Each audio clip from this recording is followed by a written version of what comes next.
Hello everyone, welcome back to another Stitches and Scribbles video. Today we are continuing with our TikTok inspired patchwork cardigan by learning all the basics of knit stitches. So if you haven't seen my previous videos, I recommend you go check them out. I did a intro episode where I showed you kind of my planning page and my bullet journal and what all of that stuff means, as well as some information about how to change what I am doing to size it for your measurements and what you want to do. So I highly recommend you go check that out. And the video I filmed previous to this one in this series was how to do single crochet, half double crochet, and make a single crochet triangle. So if you are new to crochet as well, you can check out that video for information on crochet stitches. As with all of the stitches that we'll be learning in this video series, you could use just one for all of your squares and just change up the color to make the patchwork effect on your cardigan. But if you are looking to learn new yarn craft techniques, this is the project for you because it's just squares, it's simple stitches. We're just going to sew them all together at the end to make a unique craft piece. And next month we will get the simple Tunisian stitch and honeycomb Tunisian crochet stitches. So just something to look forward to. But today we're going to focus on knit. If you have seen my videos, you'll already know this, but my knit stitches are going to be green on my sweater. I will show you both of my swatches. Today we're going to be learning how to do garter knit and how to do stockinette stitch knit. So this is our garter stitch. This is the very basic knit stitch, the very first one that you would learn how to do as a knitter. It makes a fairly thick fabric, and you can see those bumpy ridges are on both sides of our fabric. It is reversible, the same on front and back. And then we are also going to be doing stockinette stitch today, which creates these smooth V-shaped stitches at the front, and the back is very bumpy like garter stitch, but twice as bumpy because all of the stitch bumps are in the back since there are none in the front. Stockinette stitch does curl, so when we get to that part, you will start to see that in your work, but once we sew everything together, it should be fine because the other squares pulling on the edges will flatten it out. So let's get started with our materials. For this particular square, you will need 5mm regular knitting needles. You don't need to use circular ones, but if you have those, they will work just fine. Your needles would just be connected at the ends. For my green squares, I am using the Low Tide yarn from Lion brand in the color Palm. You can see that I've already used a little bit of this skein because I used it to make my swatches. And let's close this up and get started with our knitting. I had a couple people in my comments of other videos ask how I do knit cast on and what cast on technique I use. I unfortunately don't know the name of this cast on. I was told it was just the regular way to cast on in knitting, but it seems like I do it very differently from other people. Fun fact about me, I used to be a historical reenactor at a really small historical site in my hometown where I played the school teacher as a 15-year-old because that was period accurate for the time we were representing. And they wanted to teach me something to do in between tours so I wouldn't get bored that still looked period accurate. So the wonderful ladies at that historical society taught me how to knit. And this was the cast on method that they taught me. So whatever it's called, that's where I learned it. We're going to start off with a slip knot. My favorite way to make a slip knot is to hold my short end, so the knot connected end, in one hand, and my long end around my thumb and forefinger in the other. Then I take both ends of yarn and pinch them together, flip my hand upside down so that I have two loops, and put one loop inside of the other. This gives me a slip knot, and sometimes you have to play with it so that you get it so that the part you can pull is the short end, not the long end. That's just my preference. It doesn't really matter, but I like being able to slide it on and then tighten it even if I have stitches. So that first slip knot is going to count as your first cast on stitch. For my specific squares that I am making, I am casting on 28 stitches in order to get my squares to match the other ones in my series. But I would recommend doing a gauge swatch of your own and figuring out the measurements for the size squares that you want to make. So I'm going to cast on 28. I'll show you a couple really slowly. So what I do is I take my left hand, and I am a right-handed knitter. I kind of grab the yarn, hook my thumb underneath, pull my thumb to the side, and that makes like a crossed over loop. I put my needle under the closest part to me, let go, and pull it. I don't pull it super tight. We still want these stitches to be loose enough that we can move them around. So I'll show you again. Holding the yarn in my fingers, wrapping around my thumb, pulling down so that that loop is created, and picking up the one side. Show you again, wrap, under, and up. So that's 4, 5, 6, 7, 8, 9, 10, 11, 12, 13, 14, 15, 16, 17, 18, scooch those down, oops, 19, 20, 21, 22, 23, 24, 25, 26, 27, and 28. You're done with your cast on. Alright, I like to have my yarn to my right while I'm working on knitting, and that is because I use English style knitting? Yes, I'm an English style knitter. I always forget the difference between the two different names.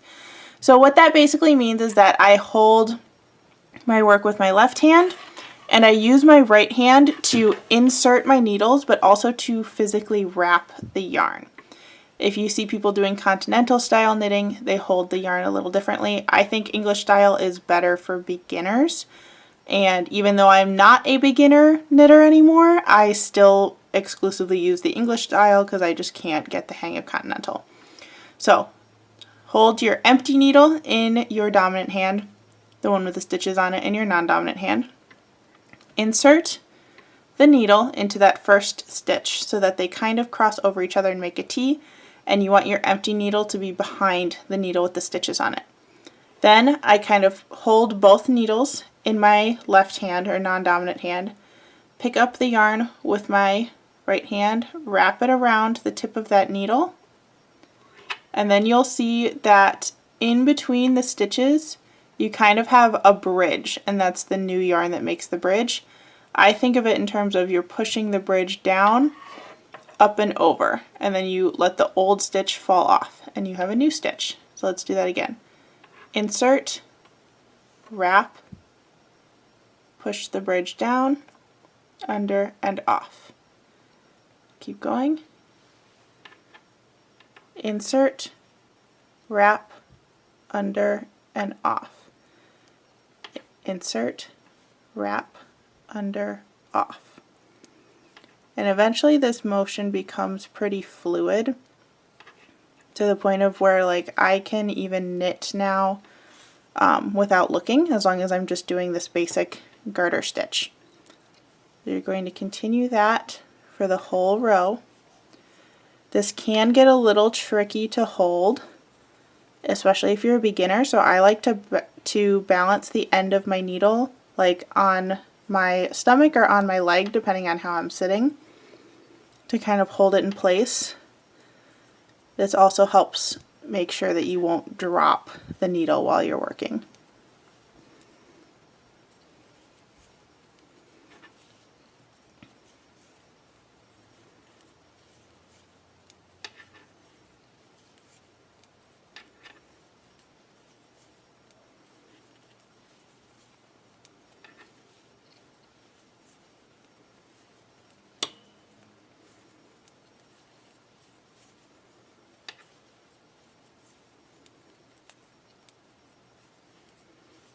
keep doing this until you reach the end of the row.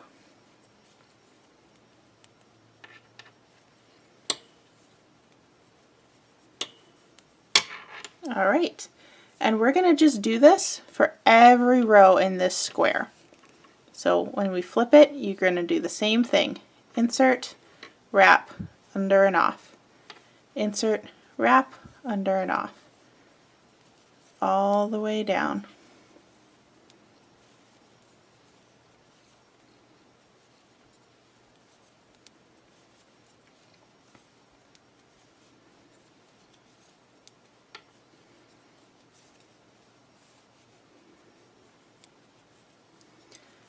I also recommend starting knitting and crochet too with a lighter colored yarn if you can, because seeing stitches on black yarn can be really challenging.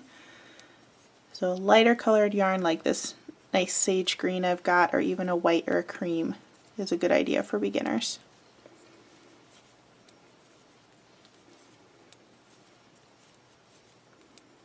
You also want to make sure as you're going that you're not pulling your stitches really tight, because that's going to make it harder to insert your needle on the next row.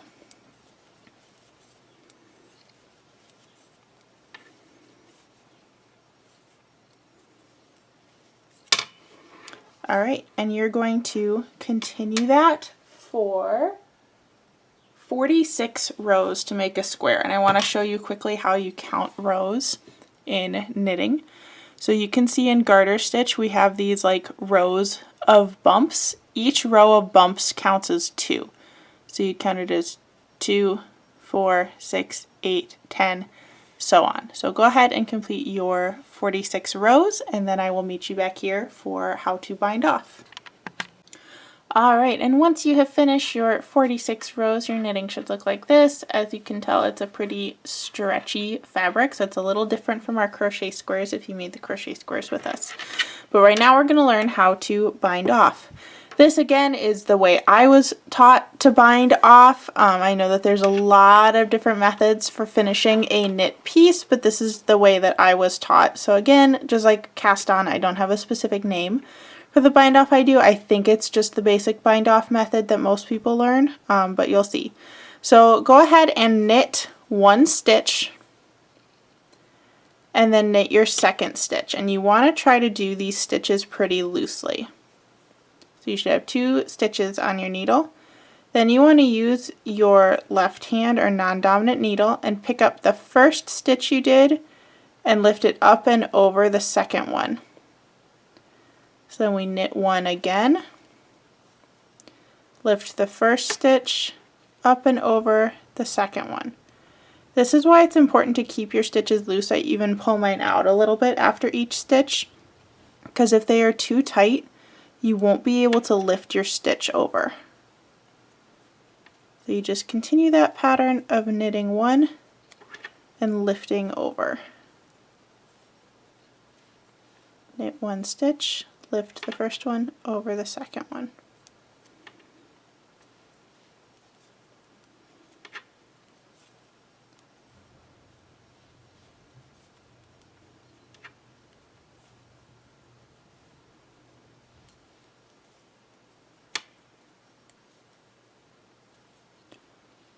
Keep going all the way till the end of the row.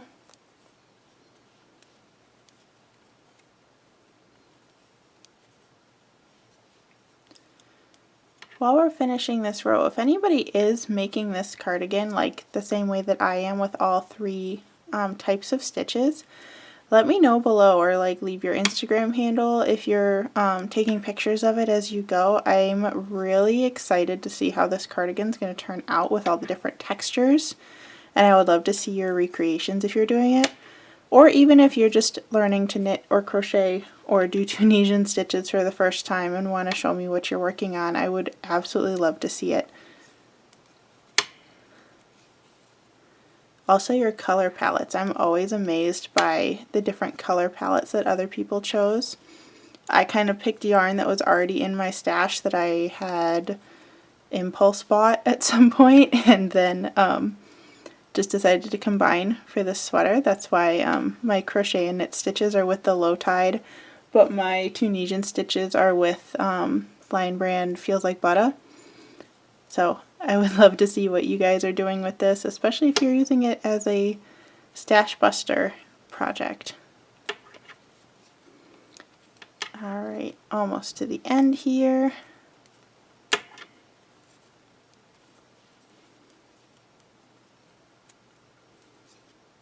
Alright, and with your last 2 stitches, you lift one over the other and you should have one left. And this is the point where you cut your yarn. And you want to just pull the yarn tail through that final loop. And that finishes off the last stitch. So then your square looks just like that. You can add it to your ever-growing pile of squares. And now we're going to start our stockinette stitch. So stockinette is kind of like garter. You start the same way, you end the same way with the cast on and the bind off. The difference is that we introduce a purl stitch every other row. So I'm going to start by doing the same cast on I did before, and again we are doing 28 stitches, so that slip stitch counts as 1, 2, 3, 4, 5, 6, 7, 8, 9, 10, 11, 12, 13, 14, 15, 16, 17, 18, 19, 20, slide down a little, 21, 22, 23, 24, 25, 26, 27, 28. Alright. Our first row is going to be exactly the same as garter stitch. We're just knitting every stitch across. So again, you just insert your needle, wrap under and off, all the way across, just like garter stitch.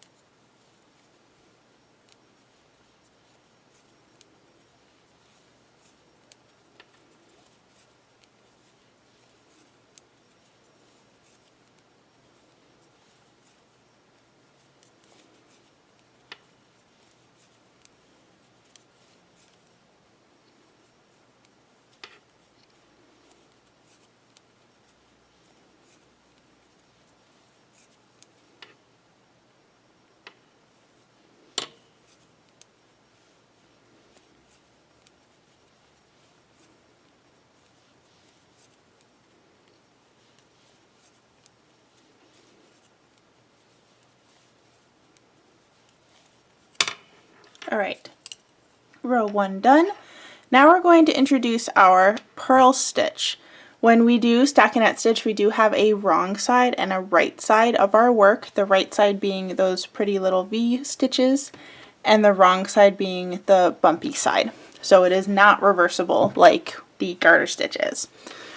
So to show you the difference, when we inserted our needle for garter stitch, your yarn would be sticking out on this side and you're making a cross with your needle behind like this. For a purl stitch, we want to do the opposite. So you want your working yarn on top of the needle and you insert backwards. So we still made that X shape, but now our working needle is on top and the needle with the stitches on it is on the bottom. But we're still wrapping like we did with the garter stitch. So you wrap around the needle you want to put the stitches on, and instead of like pulling under and off, you have to push under and go off. So I'll show you again. Insert, wrap, under, off. Insert, wrap. If you look at it, we still have that bridge being formed. It's just going the other direction. So a lot of people say that purling feels like knitting, only backwards, and I would kind of agree with that. It definitely feels like the opposite of what you should be doing if you're used to garter stitch.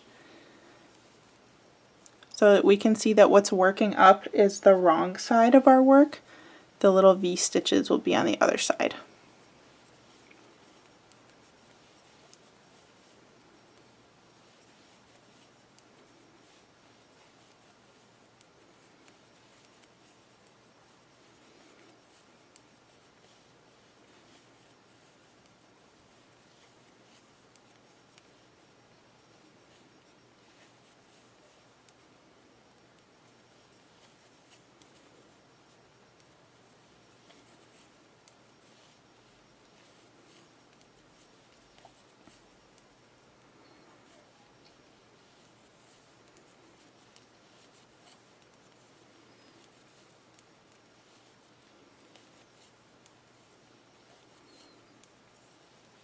And that's it for row 2.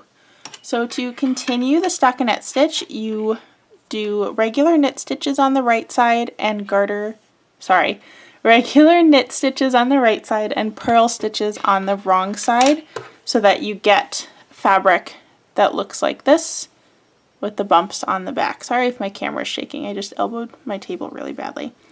To count garter stitches, sorry, I keep saying the wrong word. To count stockinette stitches, you count the little V shapes that are created, and each one counts as 1, so you don't count in 2s like you did for garter. So just 1, 2, 3, 4, 5, 6, and so on down your work. Go ahead and complete 46 rows, and I will see you for the bind off. Alright, so you should have something that looks like this. I do apologize, I said the wrong number of rows earlier, I'm pretty sure. You only need 38 rows for the stockinette stitch square, and that's because stockinette stitches stretch out a little bit more vertically, so you don't need as many rows as you do for the garter stitch. I went back and counted my swatch like 10 times because I had the wrong number written down in my tracking notebook, so I have now updated it so that it says 38 instead of 48. You don't need that many rows for this one. Even if I like uncurl the sides, you can see that it's very much a square already. So we're gonna bind off. The bind off for stockinette is exactly the same as garter, but I'll show you again anyway, real quick, just so you can see the whole process from start to finish. So we knit 2, lift one over the other, pull it out a little, and keep that going.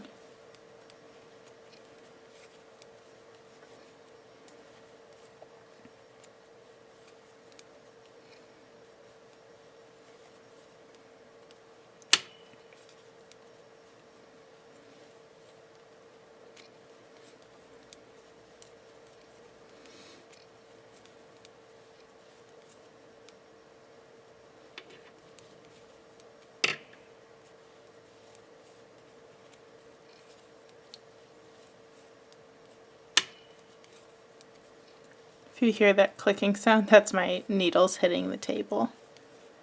Trying not to let it make that sound, but it's a little difficult. This is why usually for tutorials I work with circular needles, because then you don't get as much of that.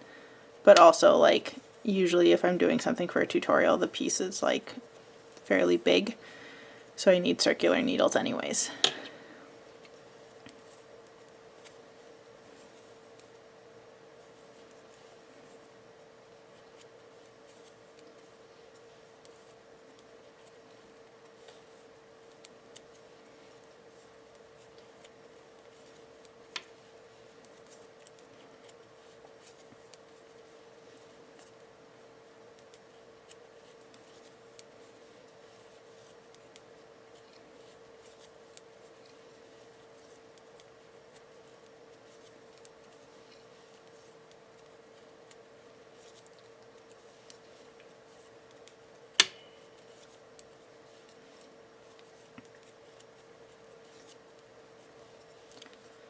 Alright, we're on our last stitch.